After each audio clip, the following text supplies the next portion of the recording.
নমস্কার। আজ 11ই জুন 2026, বাংলা 27শে জ্যৈষ্ঠ 1433 বঙ্গাব্দ। হসলা রেডিওতে সবাইকে সান্ধ্যকালীন শুভেচ্ছা ও অভিনন্দন। খবর পড়ছি আরামবাগ থেকে শ্যামলী বসু। খবরের অংশে থাকবে বিশেষ বিশেষ গুরুত্বপূর্ণ কয়েকটি খবরগুলি ভালো করে মন দিয়ে শুনবেন অনুগ্রহ করে। যাচ্ছি খবর পাঠে। আজ বিশ্বকাপ শুরু। বিতর্কের আবহেই আজ বোধন বিশ্বকাপের। লিওনেল মেসির আর্জেন্টিনা কি পারবে টানা দ্বিতীয়বার বিশ্বসেরা হতে? বিশ্বজয়ের অধরা স্বপ্ন কি পূরণ হবে ক্রিশ্চিয়ানো রোনাল্ডোর? ব্রাজিলের 24 বছরের অপেক্ষার অবসান কি হবে, নাকি ফুটবল বিশ্ব সাক্ষী থাকবে নতুন শাসকের অভিষেকের? অপেক্ষার প্রহর গোনা শেষ করে বোধনের অপেক্ষায় থাকা ফুটবল বিশ্বকাপে আগামী 45 দিন ধরে এই প্রশ্নেরই জবাব খোঁজা হবে সবুজ গালিচায়। 40 বছর আগে মেক্সিকো সিটির অ্যাজটেকা স্টেডিয়ামে পশ্চিম জার্মানিকে হারিয়ে ট্রফি হাতে দিয়েগো মারাদোনায় উল্লাসের মধ্যে দিয়ে যে বিশ্বকাপের সমাপ্তি হয়েছিল বৃহস্পতিবার ভারতীয় সময় মধ্যরাতে, সেখানেই বোধন হবে ফুটবলের মহাযজ্ঞের। এই প্রথম 48 দলের বিশ্বকাপ, 12টি গ্রুপ, 104টি ম্যাচ, 16টি কেন্দ্র। ঘরের মাঠে বিশ্বকাপের অন্যতম আয়োজক মেক্সিকোর প্রতিপক্ষ দক্ষিণ আফ্রিকা। 2010 সালের বিশ্বকাপও শুরু হয়েছিল এই দুই দেশের দ্বৈরথের মাধ্যমে। তখন আয়োজক দেশ হিসেবে সরাসরি মূল পর্বে খেলেছিল নেলসন ম্যান্ডেলার দেশ। বিশ্বকাপের আয়োজক এবার মেক্সিকো, কানাডা ও আমেরিকা। মার্কো বালির পরিচালনায় 3টি দেশেই হবে উদ্বোধনী অনুষ্ঠান। জিরো ক্যাজুয়ালিটি নীতি নিয়ে অমরনাথ যাত্রার প্রস্তুতিতে কোমর বেঁধেছে প্রশাসন। শ্রীনগর, হাতে 1 মাসও সময় নেই। বার্ষিক অমরনাথ যাত্রার জন্য পূর্ণোদ্যমে প্রস্তুতি শুরু করে দিল প্রশাসন। আগামী 23 জুলাই থেকে হিমালয়ের কোলে এই তীর্থক্ষেত্রের উদ্দেশ্যে রওনা হবেন পুণ্যার্থীরা। প্রশাসনের পক্ষ থেকে জানানো হয়েছে, যাত্রার জন্য রেজিস্ট্রেশনেই সারা দেশ থেকে ব্যাপক সাড়া মিলেছে। এবার অমরনাথ যাত্রার জন্য বিপুল নিরাপত্তার ব্যবস্থা করা হয়েছে। জিরো ক্যাজুয়ালিটি নীতি নিয়েছে জম্মু ও কাশ্মীর সরকার। পুলিশের সঙ্গে সমন্বয় করে বিপর্যয় মোকাবিলা, ব্যবস্থাপনা এবং উদ্ধারের পরিকাঠামোকে নতুন করে সাজানো হয়েছে। অমরনাথ যাত্রার নিরাপত্তা নিয়ে জম্মু ও কাশ্মীর পুলিশের মাউন্টেন রেস্কিউ টিমের MRT ইনচার্জ রাম সিং সালাথিয়া বলেন, 200 জন কর্মীকে বিশেষভাবে প্রশিক্ষণ দেওয়া হয়েছে। তাদের 18টি দলে ভাগ করে 2টি যাত্রাপথে মোতায়েন করা হবে। পহেলগাঁও রুটে থাকবে 14টি দল, বাকি 4টি দল থাকবে বালতল রুটে। অমরনাথ যাত্রা চলাকালীন যাতে প্রাকৃতিক দুর্ঘটনায় কারো মৃত্যু না হয় তা নিশ্চিত করতে এই বন্দোবস্ত। সমুদ্রপৃষ্ঠ থেকে 3880 মিটার উচ্চতায় অবস্থিত অমরনাথ তীর্থক্ষেত্র হিমালয়ের ধসপ্রবণ এলাকার মধ্যেই পড়ে গোটা যাত্রাপথ। তাছাড়া হরপা বান এবং বিরূপ আবহাওয়ার কারণে এই তীর্থ দর্শন সবসময়ই চ্যালেঞ্জিং। গত বছর অমরনাথ যাত্রা চলাকালীন ভূমিধসে 1 জনের মৃত্যু হয়, গুরুতর জখম হন 3 জন। তাই এবার অতিরিক্ত সতর্ক প্রশাসন করছেন। দক্ষ কর্মীর পাশাপাশি মোতায়েন করা হচ্ছে অত্যাধুনিক প্রযুক্তি। সালাথিয়া বলেন, অ্যাভালেঞ্চ ভিকটিম ডিটেক্টর দেওয়া হচ্ছে MRTকে। এর সাহায্যে কোথাও কোনো তীর্থযাত্রী আটকে পড়লে তার প্রকৃত অবস্থান জানা যাবে। উদ্ধারের কাজও সহজ হবে। পর্যাপ্ত চিকিৎসা সরঞ্জামও মজুত করা হচ্ছে। উচ্চতার কারণেই অনেকেই স্বাস্থ্য সংক্রান্ত সমস্যায় ভোগেন। এবার 400 অক্সিজেন সিলিন্ডার প্রস্তুত রাখা হচ্ছে।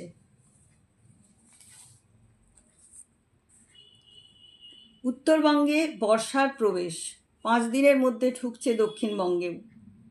মঙ্গলবার উত্তরবঙ্গের 5 জেলায় দক্ষিণ পশ্চিমী মৌসুমি বায়ু বা বর্ষা প্রবেশ করল।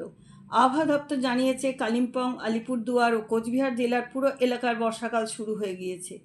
জলপাইগুড়ি জেলার বেশিরভাগ জায়গায় এবং দার্জিলিং জেলার কিছু অংশে বর্ষা প্রবেশ করেছে। আগামী 4-5 দিনের মধ্যে পশ্চিমবঙ্গ আরও কিছু অংশে বর্ষা প্রবেশ করবে বলে জানান আবহাওয়া দপ্তর। তার মধ্যে দক্ষিণবঙ্গেরও কিছু অংশ থাকবে। আশা করছেন আবহাওয়া বিশেষজ্ঞরা ওই সময় বিহার, ঝাড়খণ্ড এবং ওড়িশারও কিছু অংশে বর্ষার প্রবেশ ঘটবে। উত্তরবঙ্গে বর্ষা আগমনের স্বাভাবিক দিন 5ই জুন। এবারে বর্ষা ঢুকতে দিন চারেক দেরি করল। দক্ষিণবঙ্গে বর্ষা আসার স্বাভাবিক দিন 10ই জুন। আবহাওয়া বিজ্ঞানের দিক থেকে নির্দিষ্ট সময়ে 7 দিন আগে পিছিয়ে বর্ষার আগমনও স্বাভাবিক বলে ধরা হয়। আবহাওয়া দপ্তর জানিয়েছে, উত্তরবঙ্গের যেসব স্থানে বর্ষা ঢুকেছে সেখানে কোনো কোনো জায়গায় মঙ্গলবার ভারী বৃষ্টি থেকে অতি ভারী বৃষ্টিপাতের মতো পরিস্থিতি ছিল, তাই কমলা সতর্কতা জারি করা হয়। আজ বুধবারও দার্জিলিং, জলপাইগুড়ি, কালিম্পং ও আলিপুরদুয়ার জেলার ভারী বৃষ্টি হতে পারে। বৃহস্পতিবার ভারী বৃষ্টি হতে পারে জলপাইগুড়ি, কোচবিহার, আলিপুরদুয়ার ও 2 দিনাজপুর জেলার। শুক্র ও শনিবার জলপাইগুড়ি, আলিপুরদুয়ার ও কোচবিহার জেলায় ভারী বৃষ্টির সম্ভাবনা থাকছে। এই সময় কোনো কোনো স্থানে 40 থেকে 50 কিলোমিটার বেগে ঝড় বয়ে যাওয়ারও সম্ভাবনা আছে। দক্ষিণবঙ্গ আগামী কয়েকদিন বজ্রপাতসহ বৃষ্টি এবং তার সঙ্গে ঝড়ের পূর্বাভাস দেওয়া হয়েছে। উপকূলবর্তী জেলা দক্ষিণ 24 পরগনা ও পূর্ব মেদিনীপুরের কিছু স্থানে আগামীকাল বৃহস্পতিবার ভারী বৃষ্টি হতে পারে। একাধিক জেলায় ঝড় বৃষ্টির কমলা সতর্কতা থাকছে আজ ও আগামীকালের জন্য। তবে পশ্চিমাঞ্চলের জেলাগুলিতে আজ বুধবারও অস্বস্তিকর গরম চলবে। আবহাওয়া বিশেষজ্ঞরা জানাচ্ছেন, দক্ষিণ পশ্চিম বঙ্গোপসাগরে মৌসুমি অক্ষরেখার অবস্থানের কারণে বেশি মাত্রায় জলীয় বাষ্প রাজ্যের বায়ুমণ্ডলে প্রবেশ করছে। পূর্ব বিহার থেকে বিস্তৃত একটি নিম্নচাপ অক্ষরেখা দক্ষিণবঙ্গের উপকূলের ওপর দিয়ে গিয়েছে। হিমালয় লাগোয়া উত্তরবঙ্গ ও সিকিমের ওপর রয়েছে একটি ঘূর্ণাবর্ত। এসব কারণে রাজ্য জুড়ে বৃষ্টির মেঘ তৈরি হবে। বেশি বৃষ্টি হবে উত্তরবঙ্গের পাহাড় ও লাগা এলাকায়। মঙ্গলবার সকাল 8:30 পর্যন্ত 24 ঘন্টার বৃষ্টির হিসেব দেখা গেছে। দক্ষিণবঙ্গের তুলনায় উত্তরবঙ্গের বৃষ্টি বেশি হয়েছে। জলপাইগুড়ির গায়ের কাঁটার সবচেয়ে বেশি, প্রায় 82 মিমি বৃষ্টি হয়েছে। দক্ষিণবঙ্গের নদিয়ার কল্যাণীতে সর্বাধিক 42 মিমি বৃষ্টি হয়েছে।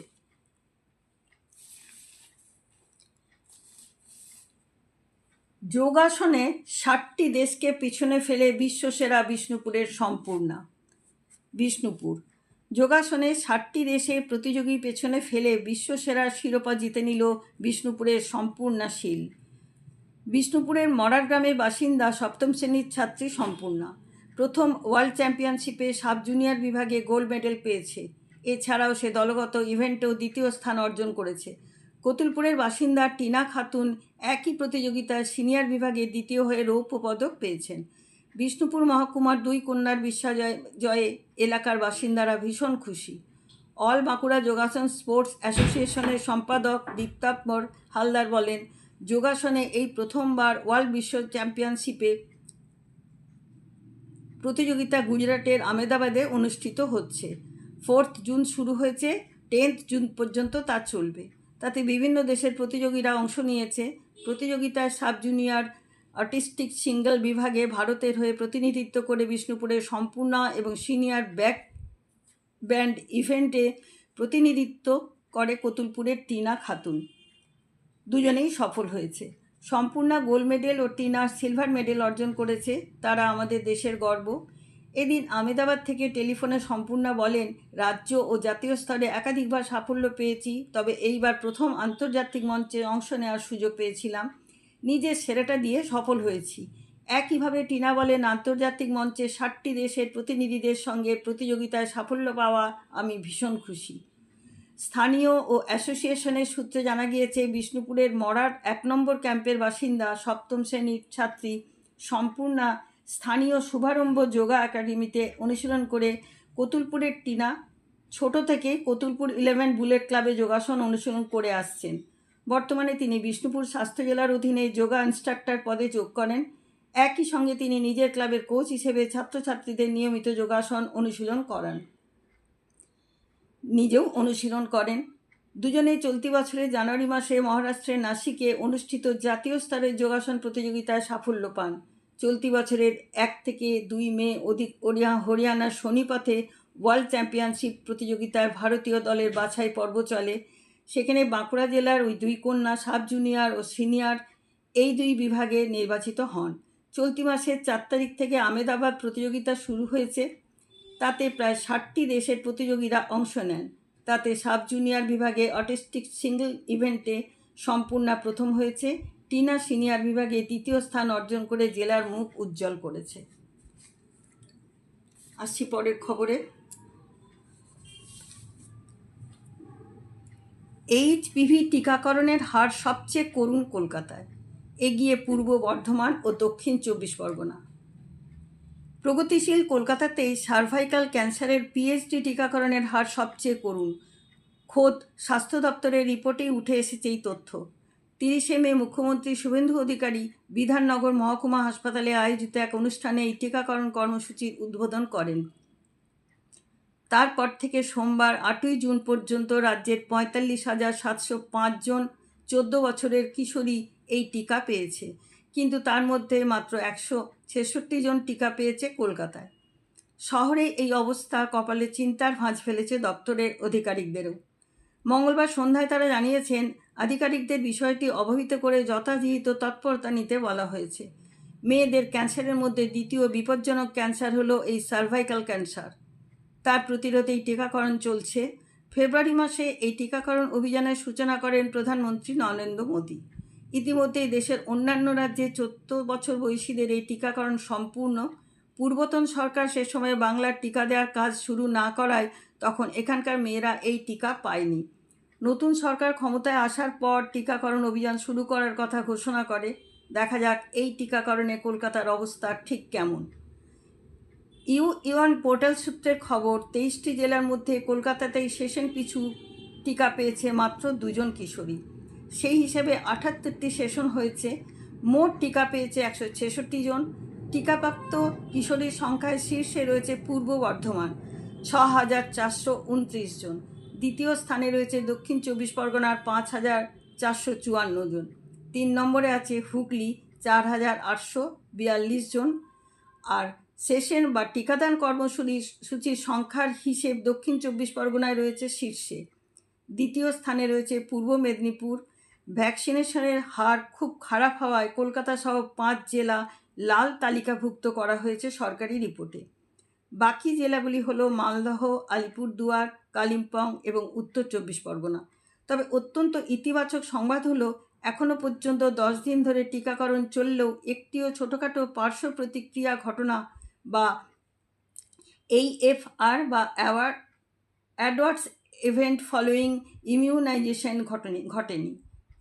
এমনই জানা গিয়েছে স্বাস্থ্য দপ্তর সূত্রে। আপনারা খবর শুনছেন হসলা রেডিও থেকে।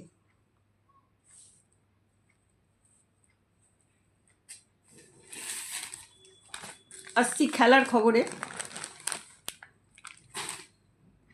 প্রস্তুতি ম্যাচে জয়ী ফ্রান্স, স্পেন ও নেদারল্যান্ডস। বিশ্বকাপের গ্রুপ পর্বে লড়াইয়ে নামার আগে চেনা ছন্দে ফ্রান্স। সোমবার প্রস্তুতি ম্যাচে নর্দার্ন আয়ারল্যান্ডকে 3-1 গোলে হারালো দিদিয়ের দেশর ছেলেরা। ম্যাচে দুরন্ত হ্যাটট্রিক মাইকেল ওলিসের। উল্লেখ্য, ঘরের মাঠে আইভরি কোস্টের কাছে অপ্রত্যাশিত হারের মুখ দেখেছিল দুবারের বিশ্ব চ্যাম্পিয়নরা। তবে সোমবার নর্দার্ন আয়ারল্যান্ডের বিরুদ্ধে জয় অবশ্যই স্বস্তিতে রাখবে কোচ দেশকে। ম্যাচে পূর্ণ শক্তির দল নামিয়েছিলেন তিনি। বিরতির পর অবশ্য এমবাপ্পে, উপামেকানো ও মাইগনান ছাড়া সকলকে পরিবর্তন করেন ফ্রান্স কোচ। ম্যাচে ওলিসে হ্যাটট্রিক করলেও বেশ কিছু সহজ সুযোগ নষ্ট হয় ফ্রান্সের। বিশ্বকাপের অভিযান শুরু করার আগে জয় ফিরল স্পেনও। সোমবার পেরুকে 3-1 গোলে হারালো Luis de la Fuente brigade. ম্যাচে বিজয়ী দলের হয়ে স্কোরশিটে নাম তোলেন মিকেল ওয়ারজাবাল ও পেড্রি। অপর গোলটি পেড্রো গ্যালেসের আত্মঘাতী। উল্লেখ্য, 15ই জুন কেপ ভার্দের বিরুদ্ধে গ্রুপ পর্বের প্রথম ম্যাচে মাঠে নামবে স্প্যানিশ আর্মাডা। তার আগে এই জয় অবশ্যই স্বস্তিতে রাখবে কোচ ফুয়েন্তেকে। বিশেষত ইয়ামাল ও নিকো উইলিয়ামসের অনুপস্থিতিতে উইং থেকে একের পর এক আক্রমণ তুলে আনেন ফেরান তোরেসরা। এমনকি রক্ষণে ভরসা জোগালেন পাউ কুবার্সি ও অ্যামেরিক লারপোতে জুটি। এদিকে উজবেকিস্তানের বিরুদ্ধে নাটকীয় জয় তুলে নিল নেদারল্যান্ডস। ম্যাচের 32 মিনিটে পেনাল্টি থেকে ডাচদের এগিয়ে দেন কডি গাকপো। তবে সংশোধিত সময়ে ইগোর সেরগেভের গোলে সমতায় ফেরে উজবেকিস্তান।